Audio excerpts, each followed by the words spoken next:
سلام بچه‌ها، امروز اومدم توی این ویدیو بهتون یاد بدم چجوری رایگان توی بازی شورش در میامه هلیکوپتر بگیرید. به نکته‌های داخل ویدیو هم دقت کنید.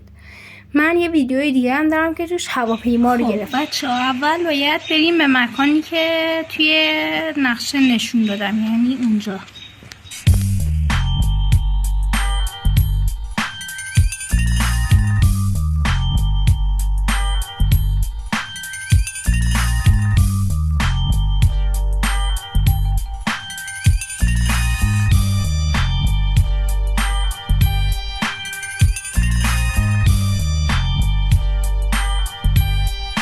خب به اینجا رسیدیم، پیاده میشیم. اینجا ساختمون پلیسه. اینجا هم یه جایگاه پرش داره توی این مکان، بغل این ساختمون.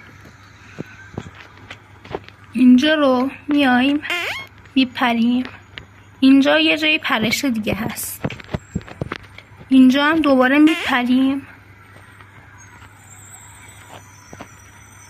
هلیکوپتر همینجاست، به همین آسونی سوار میشیم.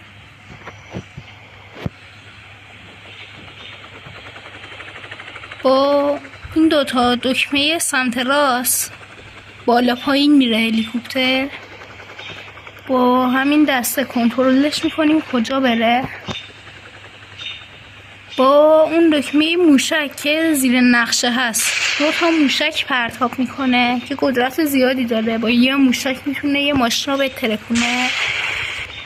اینجا هم یه دکمه داره که همینجوری تیر میزنه از تیرش. اما ببینید توی هلیکوپتر اصلی اینجا یه رگبار داره، اما توی این هلیکوپتر اون رگبار نداره. خودم نمیدونم اون رگبار به چه کار میاد.